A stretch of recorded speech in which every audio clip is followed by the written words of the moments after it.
নমস্কার, কেমন আছেন সবাই? প্রিয়াঙ্কা লাইফস্টাইলের নতুন আরেকটি ব্লগে আমি প্রিয়াঙ্কা আপনাদের সবাইকে স্বাগত জানাই। আজ দিনটা ছিল মঙ্গলবার, এখন ওই সকাল 7টার মতো বাজে।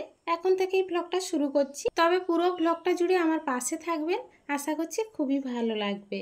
আজকের সংসারের সব বাসি কাজ সারা কমপ্লিট, চলে এসেছি সরাসরি রান্নাঘরে। আর সকাল সকাল আজকের রুটি বানাচ্ছি। আমি এইভাবে আগে কোনোদিনও রুটি বানাইনি, ওই চাটুতে সেঁকে চাটুতেই ফুলাতাম, কোনো সময় আবার জালে করে রুটি ফুলিয়ে নিতাম।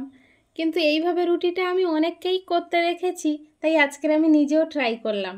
সত্যি এইভাবে রুটি করলে অনেকটা তাড়াতাড়িও হয়ে যায়, নামমাত্র একটু সেঁকে নিয়ে আগুনের উপরে দিয়ে দিলে ফুলে যায়, আর গ্যাসটাও কম পড়ে। আর রুটিগুলো কত সুন্দরভাবে ফুলছে দেখুন। আর রুটি ফুললে না সত্যি বানাতে ভীষণ ভালো লাগে। রুটি আর লুচি যখন ফোলে তখন না মনে হয় আরও 10টা বানিয়ে ফেলি তাড়াতাড়ি। ছোটবেলায় মাদেরকে দেখতাম 4-5টা রুটি কড়াইতে এইভাবে একটু একটু করে সেঁকে নিয়ে কাঠের আগুনের ভিতরে দিলে কি সুন্দর ফুলে যেত। কিন্তু ওই রুটিগুলো একটু হালকা লালচে হয়ে যায়, কিন্তু আবার গ্যাসে যখন ফুলানো হচ্ছে সাদা ধপধপ করছে। আজকের এত সকাল সকাল রুটি করার একটাই কারণ, গাছ ঝুড়াতে এসেছে শিউলি। তাকে রুটি চা খেতে দিতে হবে, তো সকালের টিফিন না দিলে কেমন একটা লাগে, সেই জন্য রুটিটা বানিয়ে ফেলেছি। এখন একটা গাছ পরিষ্কার করতে পারিনি, আরও একটা গাছ রয়েছে। প্রচুর পাতা হয়েছিল গাছগুলোতে, আর গাছগুলো তো প্রচুর নোংরাও হয়েছিল। নারকেল তো প্রায় ধরেই না বললেই চলে। আমফান ঝড়ের পর থেকে নারকেল গাছগুলোতে তেমনভাবে আর নারকেল হতে দেখা যায় না। তবুও বাড়িতে একটা গাছ থাকলে তাকে তো পরিষ্কার পরিচ্ছন্ন করে রাখতে হবে। আমাদের এই দুটো নারকেল গাছ গরমের সময় কিন্তু ভীষণ পরিমাণে আমাদের ছাওয়া দেয়, আর খুব ঠান্ডাও রাখে আমাদের বাড়িটা। কিন্তু এখন এই ধীরে ধীরে ঠান্ডা পড়ছে, আর এখন যদি গাছপালাগুলো পরিষ্কার করে না রাখা হয় তাহলে কিন্তু রৌদ্র একদমই পড়বে না, আর ঠান্ডার সময় খুবই অসুবিধা হবে। ঠান্ডার সময় কিন্তু কম বেশি সবার একটু রৌদ্রের চাহিদা থাকে। থালায় করে ভাতটা নিয়ে রৌদ্র খুঁজতে থাকি, কোথায় রৌদ্র আছে সেখানে বসে ভাত খাবো। গাছ দুটো ঝুড়িয়ে অনেক জ্বালানি হয়েছে, কিন্তু এই কাঠগুলো কুচিয়ে আগে তো রৌদ্রে দিতে হবে।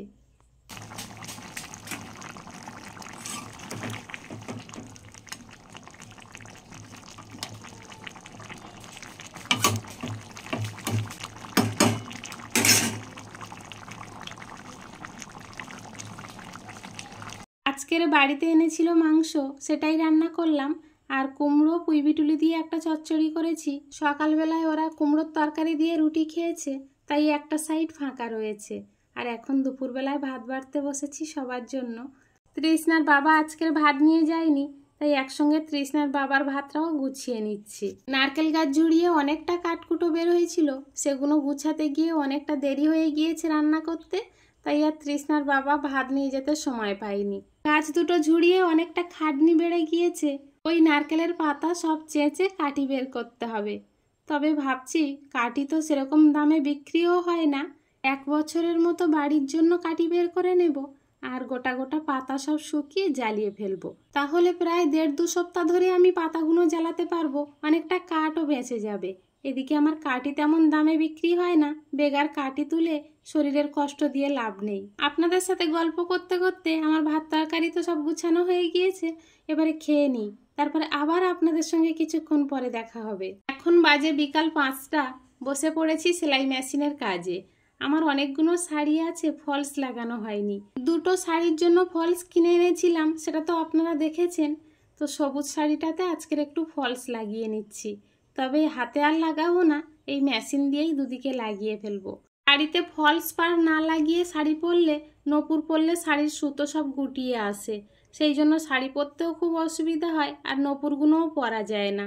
এই শাড়িটা পরে তৃষ্ণার দিদার বাড়িতে যাব, সেই জন্যই ফলস পার লাগিয়ে নিলাম। আসলে অন্যের কাজ এলে, মানে লোকের কাজ এলে সেগুলো তাড়াতাড়ি করে দেওয়া হয়, কিন্তু নিজের কাজ থাকলে তখন নিজের আর গায়ে লাগে না। যখন কোথাও যাওয়ার সময় হয়ে যায় তখন এই কাজগুলো তাড়াহুড়ো করে করে নিতে হয়। বাড়ির কাজটা কমপ্লিট করে রেখে একটা বালিশের খোলও বানিয়ে নিলাম। তৃষ্ণার একটা বালিশ করে দেবে বলেছে ওর দিদা, তাই খোলটা বানিয়ে নিয়ে যাব। আর বাড়িতে নাকি কিছুটা তুলো রয়েছে, সেই তুলো দিয়েই বানিয়ে দেবে। তৃষ্ণাকে এক সাইডে পড়তে বসিয়ে এখন আমি জামা কাপড়গুলো সব গুছিয়ে নিচ্ছি, এরপরে আবার যেতে হবে রান্নাঘরে। এই সবুজ শাড়িটা কিন্তু আমার মা আমাকে কিনে দিয়েছিল, তবে বেশিরভাগ শাড়ি আমার মা কিনে দেয়, আমি কিন্তু নিজের হাতে খুব কম শাড়ি কিনে পরি। আজকের ব্লগটা আর বেশি বাড়াচ্ছি না, এখানেই শেষ করছি। দেখা হচ্ছে খুব শীঘ্রই নতুন আরেকটি ব্লগের সাথে। ততক্ষণ পর্যন্ত সবাই ভালো থাকবেন, সুস্থ থাকবেন, সাবধানে থাকবেন। আর ব্লগটি কেমন হলো অবশ্যই একটা কমেন্টে জানাবেন। ভালো লাগলে একটা লাইক করে দেবেন। সবাই ভালো থাকবেন, সুস্থ থাকবেন।